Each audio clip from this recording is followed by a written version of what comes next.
नमस्ते to all my viewers जो आज मुझे देख रहे हैं, और I would like to thank the team Chanakya जिन्होंने आज मुझे इस सक्सेस टॉक में इनवाइट किया है अपनी जर्नी को साझा करने के लिए। मेरा नाम है राहुल कुमार, और मैं अभी वर्तमान में सब इलेक्शन ऑफिसर जहानाबाद सदर में पोस्टेड हूँ। अगर मैं अपने बीपीएससी की जर्नी की बात करूं तो अभी तक 65th बीपीएससी से मेरा चयन हुआ है सब इलेक्शन ऑफिसर जहानाबाद के तौर पे, और 66th बीपीएससी में भी मेरा चयन आरडीओ रूरल डेवलपमेंट ऑफिसर के पद पे हुआ है। और इन दोनों ही सफलताओं में कहीं ना कहीं मैं ये कहना चाहूँगा कि चाणक्य आईएएस इंस्टीट्यूट का एक बहुत ही अहम रोल रहा है। अगर मैं बात करूं तो मैं बेसिकली पटना से हूं, और यहीं पुनपुन में मेरा अपना पैतृक निवास है। मैं शुरू से यहीं हूं, और मेरी अगर मैं अपनी शिक्षा की बात करूं, एजुकेशनल बैकग्राउंड की, तो मेरी जो प्रारंभिक शिक्षा है मैंने नेत्रहाट विद्यालय से 10th तक की अपनी पढ़ाई की है, और उसके बाद गोपालगंज से मैंने 12th की पढ़ाई की है बिहार बोर्ड में, और उसके बाद मगध यूनिवर्सिटी से मैंने बैचलर इन कंप्यूटर एप्लीकेशंस किया है, और उसके बाद मैं दिल्ली गया अपने ऑप्शनल की तैयारी के लिए, जो कि ज्योग्राफी मेरा ऑप्शनल है। और उसके बाद आप सबको पता है कि कोविड लॉकडाउन के दौरान मैं वापस पटना आया, और यहाँ आने के बाद ही मेरी पहचान जो है मेरा पहला एक सामना हुआ चाणक्य इंस्टीट्यूट में, जब 65th बीपीएससी के लिए इंटरव्यू का दौर चल रहा था। उस समय मैं यहाँ आया था, और मुझे काफ़ी मदद मिली यहाँ के उस इंटरव्यू प्रिपरेशन से, क्योंकि उसी की बदौलत और जो मैंने सीखा यहाँ इंटरव्यू के दौरान, 65th बीपीएससी में मेरे इंटरव्यू में 90 मार्क्स हैं, जो कि उस साल हाईएस्ट थे इंटरव्यू में। और मुझे मेरा ये मानना है कि उसमें चाणक्य आईएएस इंस्टीट्यूट के जो फैकल्टी थी, जो टीम मेंबर थे इंटरव्यू मॉक इंटरव्यू के, उनका एक बहुत अहम रोल था। उन्होंने काफ़ी अच्छे तरीके से ये माहौल दिया जिसमें हम वो चीज़ उस माहौल में ढल सके, और उसी की बदौलत ये चीज़ आज आप देख रहे हैं। रही बात 66th बीपीएससी की, तो उसमें मेरी जो रिज़ल्ट है वो रूरल डेवलपमेंट ऑफिसर की है। उसमें भी मैं इंटरव्यू के दौरान चाणक्य आईएएस इंस्टीट्यूट से जुड़ा था, और फिर से वही सब मेरी सफलता में मेरा मानना है कि इंटरव्यू में जो मेरे मार्क्स हैं, हालांकि मार्क्स कुछ गलतियों की वजह से उतने अच्छे नहीं थे मेरे 66th बीपीएससी इंटरव्यू में, बट फिर भी जितने भी मार्क्स थे उसमें मेरा मानना है कि चाणक्य आईएएस इंस्टीट्यूट का एक योगदान था, अहम योगदान था। और अब आगे की बात करते हैं, तो अगर मैं बात करूं कि इस प्रिपरेशन स्ट्रैटेजी की, अगर मैं बात करूं मेरी प्रिपरेशन स्ट्रैटेजी की, तो मेरा ये मानना है कि आप कभी भी जब आप सिविल सर्विसेज के लिए तैयारी करते हैं तो आप अकेले किसी भी चरण की तैयारी नहीं कर सकते। ये 3 चरणों में परीक्षा होती है। सबसे पहले प्रारंभिक परीक्षा, फिर मुख्य परीक्षा, और फिर आपका इंटरव्यू होता है। तो ये एक कंसोलिडेटेड एफर्ट होता है। यहाँ पे आप तीनों चरणों को एक साथ देख के चलते हैं, तभी ये आप जो अंतिम रूप से सफल हो पाते हैं। क्योंकि सिर्फ प्रीलिम्स करने से आप ऑफिसर्स नहीं बन सकते, आप सिर्फ मेंस करने से भी ऑफिसर्स नहीं बन सकते, और सिर्फ अच्छा बोल लेने से, सिर्फ इंटरव्यू में अच्छा परफॉर्म करने से भी आप नहीं बन सकते। तो आपको तीनों चरणों को एक साथ तैयार करना होगा। इसके लिए आपका बौद्धिक विकास, जो एजुकेशनल जो आपकी ग्रोथ है, उसके अलावा आपको अपना जो सोशल जो तरीका है, जो तौर तरीका है चीज़ों को देखने का, वो सब एक साथ आपको एक अलाइनमेंट में लाना होगा, जिससे कि आप जो भी इस तैयारी के दौरान जो भी सीखते हैं वो सब आपके एग्ज़ाम्स में आप उसको यूज़ कर सकें। मेरे पर्सनली अगर मैं बोलूँ तो जो मेरे लिए जो सबसे टफेस्ट पार्ट था बीपीएससी परीक्षा का, वो इसका प्रीलिम्स था, क्योंकि यहाँ पे चीज़ें बहुत फैक्चुअल होती हैं, और ये कहीं ना कहीं मुझे ऐसा लगता है कि ये एग्ज़ाम सिलेक्शन के लिए नहीं होता। ये जो प्रीलिम्स होता है वो रिफ्यूज़ करने के लिए होता है, लोगों को छांटने के लिए होता है। क्योंकि आप अगर नंबर्स ऑफ स्टूडेंट देखेंगे तो आप ये भी देखेंगे कि यहाँ पे बहुत सारे स्टूडेंट्स हैं, और लगभग अभी जैसे 67th में ही लगभग 4 लाख 5 लाख लोगों ने एग्ज़ाम्स में अपीयर किया, और आप हम सबको पता है कि जो लोग जितने सेलेक्ट होंगे प्रीलिम्स में वो 10,000 के आसपास होंगे। तो ये जो प्रीलिम्स होता है वो एग्ज़ाम्स होता है जहाँ पे हम जो एस्पायरेंट्स हैं उनको छांटा जाता है।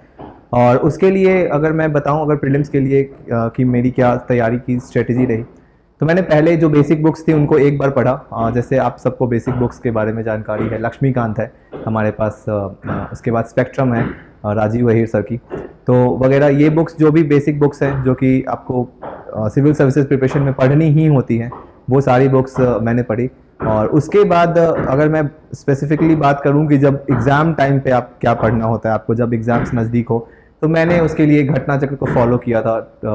और सारे सब्जेक्ट्स के घटना चक्र मैंने फॉलो किए। और करेंट अफेयर्स के लिए फिर, क्योंकि आपको ही पता है करेंट अफेयर्स थोड़ा इसमें बहुत ज़्यादा फैक्चुअल होता है, तो वो चीज़ें किसी भी आप एक बुक से, जो मंथली मैगजीन्स आती हैं या फिर जो कंपाइलेशंस होते हैं किसी इंस्टीट्यूट के हो गए या फिर, तो आप उनको देख सकते हैं, और उससे आप की प्रीलिम्स की जो प्रिपरेशन होती है वो अच्छी खासी हो जाती है। प्रीलिम्स में हमें टॉप नहीं करना होता, प्रीलिम्स में हमें बस वो कट ऑफ क्रॉस करना होता है। और लकीली मेरे दोनों बीपीएससी की परीक्षाओं में मैंने दोनों कट ऑफ्स क्रॉस किए। और ये जो एग्ज़ाम होता है प्रीलिम्स, वो बस 1-2 मार्क्स लोगों का रह जाता है। जिन लोगों ने अच्छी तैयारी की उनका भी ये एग्ज़ाम नहीं हो सकता है कि उनका ना हो, लेकिन उसमें निराश होने की बात नहीं है, क्योंकि आपको ही पता है कि आप बिल्कुल नज़दीक थे, और वो चीज़ आप अगले दौर में, अगली परीक्षा में आप उसको सुधार सकते हैं। रही बात मेंस की, तो मेंस में भी आप देखेंगे कि वहाँ पे आपके ऑप्शनल सब्जेक्ट्स हैं, और आपके GS1 GS2 2 परीक्षा ये हैं। तो मेरा मानना है कि मेंस की तैयारी शुरू होती है तो आपको सबसे पहले, और मेंस की तैयारी जो है वो प्रीलिम्स के पहले एक बार हो चुकी होनी चाहिए, बिकॉज प्रीलिम्स के बाद आपके पास इतना समय नहीं होता है कि आप अचानक से प्रीलिम्स के रिजल्ट के बाद आप मेंस के लिए जाइएगा और आप तीनों सब्जेक्ट्स जो भी हैं, तीनों पेपर्स जो हैं, उनके लिए आप तैयारी कर लीजिएगा। क्योंकि ऑप्शनल खुद में एक ऐसा विषय होता है जो कि बहुत ज़्यादा लेंदी होता है, जिसमें बहुत डीप नॉलेज चाहिए होती है, आप जिस भी ऑप्शनल से बिलोंग करते हो। मैं अपनी बात करूं ज्योग्राफी की, तो मैंने ज्योग्राफी ऑप्शनल 2019 में ही किया था, 18-19 में मैंने किया था जब मैं दिल्ली में था, और उसका मुझे फ़ायदा मिला, क्योंकि जब मैंने पहले जो चीज़ें पढ़ ली थी तो मुझे जो प्री और मेंस के बीच का जो टाइम था उस दौरान बहुत ज़्यादा वो लोड नहीं हुआ मेरे साथ। तो ये मैं आपको भी सजेस्ट करना चाहूँगा कि अगर आप में से कोई लोग अभी 68th या 69th के लिए अप्रोच करना चाह रहे हैं, तो अगर उनसे संभव हो तो वो पहले ऑप्शनल को एक बार अच्छे से देख लें, ताकि जब आपका प्रीलिम्स निकल रहा हो, जो कि बेशक निकलेगा, अगर 68 नहीं हुआ तो 69th होगा, तो वो वहाँ पे काम कर सके, और आपके पास एक, जब आपका प्रीलिम्स निकले तो आप एक अच्छे पोजीशन में रहें मेंस क्लियर करने के। क्योंकि वो लोग जो कि प्रीलिम्स के पहले मेंस को नहीं पढ़ते हैं या ऑप्शनल उन्होंने नहीं पढ़ा होता है, और वो अचानक से प्रीलिम्स के बाद अगर मेंस की तैयारी करेंगे, तो मुझे नहीं लगता कि उनका जो मेंस का प्रिपरेशन होगा वो बहुत सोफिस्टिकेटेड होगा और बहुत स्मूथ होगा, क्योंकि उस दौरान बहुत सी चीज़ें दिमाग में चलेंगी। क्योंकि 3 पेपर्स हैं, उस दौरान आपको हिस्ट्री पढ़ना होगा, IR पढ़ना होगा, करंट अफेयर्स भी देखना है, DI करना है, polity, economics, geography, science and techs, सारी चीज़ें आपको पढ़नी है, और उसके साथ साथ आपका जो अपना ऑप्शनल सब्जेक्ट है वो भी पढ़ना है। तो चीज़ों को बहुत हैपहजर्ड वे में ना ले जा करके, अगर उसको बहुत ऑर्डर्ड वे में किया जाए, अगर हम प्रीलिम्स के पहले ही अगर हम मेंस की तैयारी कर लेते हैं या ऑप्शनल को एक बार पढ़ लिया हमने, तो वो चीज़ें हमारे लिए आसान हो जाती हैं। और यही मैंने किया था अपनी पूरी तैयारी के दौरान। 65th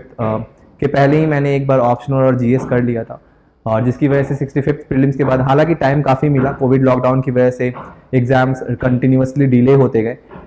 बट स्टिल मेरी जो प्रिपरेशंस थी वो इस वजह से अच्छी हो गई थी, क्योंकि मैंने वो चीज़ें प्रीलिम्स के पहले तैयार कर रखी थी। रही बात 66th मेंस की, तो चूंकि मेरे पास पहले से मेरे नोट्स अवेलेबल थे 65th BPSC के, तो वो मेरे काम आ गए, और फिर मुझे उसमें बहुत ज़्यादा प्रॉब्लम नहीं हुई मेंस की तैयारी में। अब अगर बात करें हम जैसे कि मेंस में ऐसी क्या चीज़ें हैं, जैसे ऑप्शनल सिलेक्शन पे अगर हम बात करें,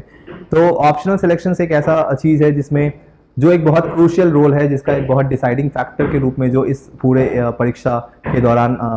निर्णय होता, जिसका एक रोल होता है। क्योंकि अगर मान लेते हैं हमने कुछ गलत ऑप्शन चूज़ कर लिया, हमने उसमें कुछ समय दे दिया, तो फिर वापस लौट पाना बहुत मुश्किल होता है। ठीक है, तो हमें ये देखना है कि ऑप्शनल सिलेक्शंस के लिए जो भी छात्र आगे, जो भी बच्चे आगे इसमें आना चाहते हैं सिविल सर्विसेज के प्रिपरेशन में, उनको ये देखना होगा कि ऑप्शनल जो वो चूज़ कर रहे हो वो ऐसा ऑप्शनल हो जो कि उनके एरिया ऑफ इंटरेस्ट से मैच करता हो, जिसको पढ़ने में उनको मज़ा आता हो, जो वो डीपली जाके पढ़ सकते हो। क्योंकि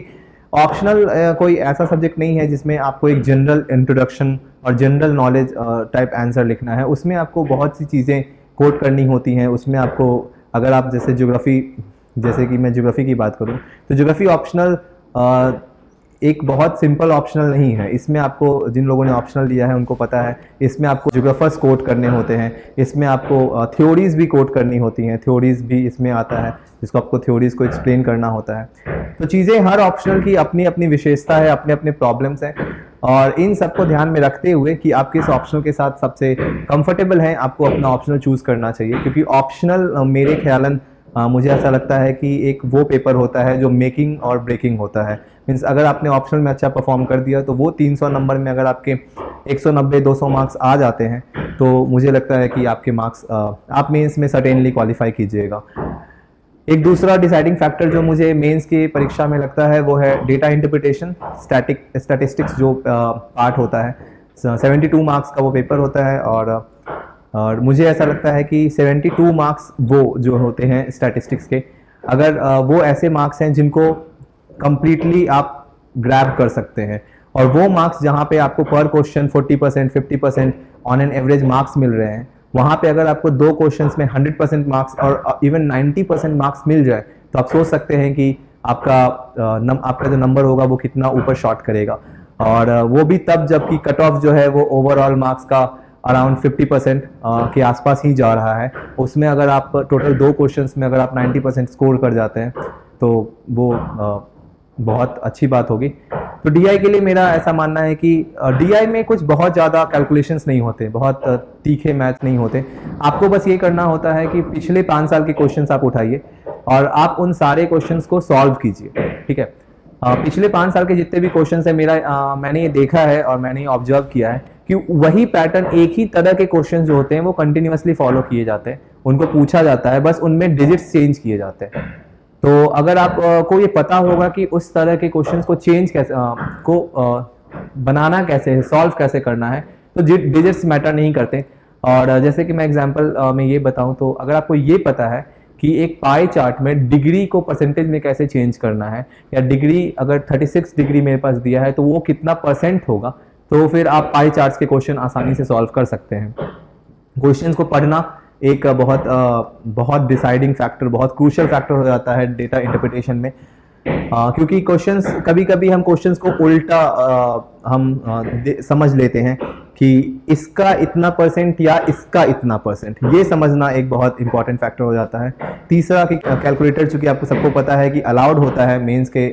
एग्जाम्स में, तो आप कैलकुलेटर ले जाते वक्त भी वाइल टाइपिंग ऑन कैलकुलेटर आपको ये बहुत ध्यान रखना होता है कि आप वहाँ पे सही डिजिट ही टाइप कर रहे हैं, बिकॉज एक गलत डिजिट टाइप करने से आपका आंसर बदल सकता है।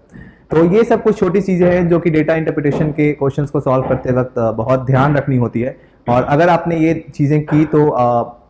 निश्चित तौर पे आपके अच्छे मार्क्स आएंगे डेटा इंटरप्रिटेशन में, और फिर आपकी फाइनल सिलेक्शन, आपके मेंस के सिलेक्शन को कोई नहीं रोक सकता। और अगर आपके मेंस में अच्छे मार्क्स आ जाते हैं तो मुझे लगता है कि फाइनल सिलेक्शन भी कहीं ना कहीं आपके जद में होता है, आप उसको पकड़ सकते हैं आराम से, क्योंकि इंटरव्यू में अगर आपने बहुत कुछ ब्लंडर गलती नहीं करी हो तो आपके marks on an average 70 to 80 आ जाते हैं, और उसके बाद आप आराम से कट ऑफ क्रॉस कर सकते हैं। रही बात और पेपर्स की, अगर मैं इससे और क्वेश्चंस की बात करूं तो हिस्ट्री एक ऐसा सब्जेक्ट है जो जहां तक मुझे लगता है वो काफ़ी स्टैटिक है।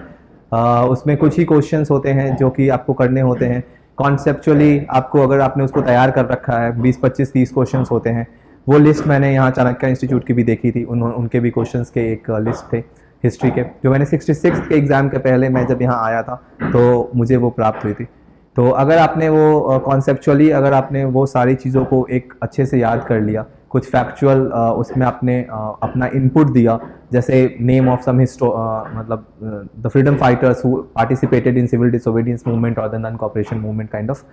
तो क्या होता है कि एक बहुत बड़ा वैल्यू एडिशन होता है ये सब चीज़। तो हिस्ट्री जो है, जो कि बहुत स्टैटिक है, जिसमें आपको लगभग अंदाजन है कि आप कितना स्कोर कर सकते हैं, क्या क्वेश्चन आ सकता है, ये भी लगभग अंदाजा होता है लोगों को। तो वहाँ पे आपको तैयारी करने की बहुत अच्छी आवश्यकता है, क्योंकि उन जो भी लो हैंगिंग फ्रूट्स हैं, सबसे पहले तो हमें उन लो हैंगिंग फ्रूट्स पे अपना जोर देना है। अभी वो लोग जो 67th के मेंस को देने जा रहे हैं, मेरी उनसे ये सजेशन है उनको, और उनसे ये रिक्वेस्ट है कि नए चीज़ों को पढ़ने की जगह अगर आपने कोचिंग कहीं की है तो आपको निश्चित तौर पे, और अगर आपने चाणक्य इंस्टीट्यूट में कोचिंग की है तो आपको निश्चित तौर पे वो सारी जो सिलेबस है वो आपको कवर करा दिया गया होगा, चाहे वो साइंस हो, इकोनॉमिक्स हो, या फिर वो हिस्ट्री हो, डेटा इंटरप्रिटेशन भी पढ़ाया गया होगा आपको। और अगर आपने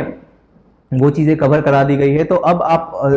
आपका जो फोकस होना चाहिए that should be on the continuous and the regular revision पे, बिकॉज उसी से आपकी जो वो मेमोरी है वो कहीं ना कहीं उसमें आप काम करेगी और आप एग्ज़ाम्स में उसको उस चीज़ को आराम से रिकॉल कर पाएंगे। दूसरी चीज़ है कि मेंस के एग्ज़ाम के लिए जो एक बहुत अहम चीज़ है वो है आपका आंसर राइटिंग प्रैक्टिस। हम भले ही ये दावा कर लें कि हम घर पे बैठ के हम 3 घंटे में 30 पेज लिख सकते हैं, बट जो एग्ज़ाम का माहौल होता है वो थोड़ा अलग होता है। वहाँ पे चीज़ें दोनों तरीके से काम करती हैं। ये भी हो सकता है कि आप अंडर प्रेशर आपका परफॉर्मेंस अच्छा हो जाए, बट अगर आप प्रेशर के दबाव में आकर अगर आप थोड़ा सा भी नर्वस होते हैं तो वो परफॉर्मेंस बिल्कुल बिखर जाता है। तो मेरी ये सलाह होगी उन जो भी एस्पायरेंट्स हैं उनसे कि अगर आप मेंस लिखने जा रहे हैं या अगर आप इस सिविल सर्विसेज प्रिपरेशंस में हैं, तो आप एक रियल टाइम में आप आंसर राइटिंग प्रैक्टिस करें, क्योंकि इससे क्या होता है ना, हम वो दबाव फील कर सकते हैं। हम वो दबाव जब तक फील नहीं करेंगे, अगर हमें वो दबाव में लिखने की शक्ति नहीं होगी और हमारे अंदर वो क्षमता नहीं होगी, तो हम शायद एग्जाम्स में हम ब्रेक डाउन हो जाए, हम ना उसको कवर कर पाए। हो सकता है हम ये सोच ले कि अब नहीं होगा हमसे, बट ऐसा नहीं होता है। कुछ प्रैक्टिस करना, answer writing practice is a must for the civil services mains examinations, be it BPSC और यूपीएससी काइंड ऑफ। तो ये चीज़ें हैं मेंस प्रिपरेशन के लिए जो मुझे लगता है कि एक बहुत ज़रूरी रोल जिसका होता है बीपीएससी के एग्जामिनेशंस में। इसके आगे अगर हम मूव करें तो interview part is not about checking your knowledge or the knowledge base. It's all about checking how composed you are. आप कितने काम हैं, आप कितने खुद को आप इंटीग्रेटेड वे में पेश कर सकते हैं when you are in a trouble, जब आपको परेशानी हो, जब आपको जवाब ना आ रहा हो, तब भी आप कितने शांत होकर चीज़ों का उत्तर दे सकते हैं। ये मुझे लगता है इंटरव्यू के बारे में है, क्योंकि 66 बीपीएससी में अगर मैं बोलूँ 66 बीपीएससी के इंटरव्यू में मुझसे बहुत सारे ऐसे सवाल पूछे गए जिसके मुझे जवाब नहीं मालूम थे। मैंने उनको आई एम सॉरी सर, मुझे नहीं पता वगैरह मैंने ऐसे जवाब दिए। और बट ये डिपेंड करता है कि आपने उसके बाद के वो सवाल जो आपको पता थे उनके जवाब कैसे दिए। तो मैं बिल्कुल शांत था उस समय भी। हाँ, मेरी थोड़ी सी मैं घबराहट हुई मुझे, बट फिर भी मुझे 75 मार्क्स आए इंटरव्यू में 66 में, क्योंकि मुझे लगता है कि मेरे परफॉर्मेंस के हिसाब से जो मैंने उस दिन वहाँ परफॉर्म किया था उसके हिसाब से ठीक मार्क्स थे, अच्छे मार्क्स थे। और उस मार्क्स का एक रोल है, क्योंकि जहाँ 66 में मैंने कुछ लोगों को देखा है कि उनके मार्क्स काफ़ी कम आए हैं इंटरव्यू में। तो मुझे लगता है कि चूँकि मैंने खुद को कंपोज रखने की कोशिश की, जिसकी वजह से मैं आज 66 बीपीएससी में भी मेरा चयन हुआ है। आखिरी में अगर मैं बात करूं कि क्या ज़रूरी है, तो वो सब पढ़ाई सबने की है। सब लोग इस प्रिपरेशंस में हैं। जो भी लोग सच में एक सिविल सर्वेंट बनना चाहते हैं या इसकी बनने की चाह रखते हैं, तो वो उन सब लोगों ने पढ़ाई की है, उन सब लोगों ने मेहनत की है। लेकिन इन सब में से जो वही लोग जो उस पार जा पाएंगे वो लोग होंगे जो इस चीज़ को एक रेगुलर वे में कंटिन्यू रखेंगे, जो पढ़ाई में लगे रहेंगे, जो अपना संयम बरतेंगे, जो कि जिनका हिम्मत बना रहेगा, जो हार नहीं मानेंगे। क्योंकि ये जो जर्नी है जो बीपीएससी एग्जामिनेशंस की, वो काफ़ी लेंदी प्रोसेस हो जाती है, स्पेशली इन बिहार पीसीएस। अब तक जो मैंने देखा 66 65 दोनों थोड़ा लंबा खींचा। उस पूरे सफ़र में खुद को संयमित रूप से बरकरार रखना और बनाए रखना, और ये सोचना कि नहीं आप अपने को बिखरने ना दें और लगातार बने रहें। क्योंकि अगर आपने मेहनत की है तो आप निश्चित तौर पे सफलता पाएंगे। और क्योंकि अब तो सीट्स भी बहुत बीपीएससी में अगर हम देखें तो काफ़ी सीट्स आ रही हैं, काफ़ी रेगुलर सीट्स आ रही हैं, और एग्ज़ाम्स भी बहुत पहले की अपेक्षा, जैसा कि हम सुनते थे कि 6-6 साल के एग्ज़ाम्स 5-5 साल के एक बार हुए हैं, वैकेंसीज ही नहीं आती थी, 300 200 वैकेंसीज के लिए एग्ज़ाम हुए हैं। अब मेरा मानना है कि ये वो गोल्डन पीरियड है जब जो बीपीएससी अपने गोल्डन पीरियड से गुजर रहा है, और वो सभी लोग जो ऑफिसर्स बनने की चाह रखते हैं, ये उनके लिए वो गोल्डन पीरियड है, ये वो विंडो है जहां वो खुद को उस पार पहुंचा सकते हैं। क्योंकि अगर अभी चूक गए तो फिर पता नहीं ये जो वैकेंसीज हैं जो इतनी हाई लेवल पे आ रही हैं, ये कब तक आएंगी। So this is the best time and you must go for it. और इन्हीं शब्दों के साथ I would like to thank the team Chanakya again कि उन्होंने मुझे सक्सेस टॉक्स में बुलाया और मुझे ये अपॉर्चुनिटी दी कि मैं अपनी जो ये जर्नी है बीपीएससी की, जो इसको मैं आपके साथ साझा कर सकूं। और शायद मैं ये उम्मीद करता हूं कि इस जर्नी से या मैंने जो भी चीज़ें आपको बताई, आप इससे आपको कुछ फ़ायदा मिलेगा और आप भी मेरी तरह किसी दिन यहीं आकर इसी सक्सेस टॉक में आपको भी ये चीज़ बोलने का मौका मिलेगा। Thank you team Chanakya again and thank you all. Don't forget to like, share and subscribe to our channel and press the bell icon to never miss an update.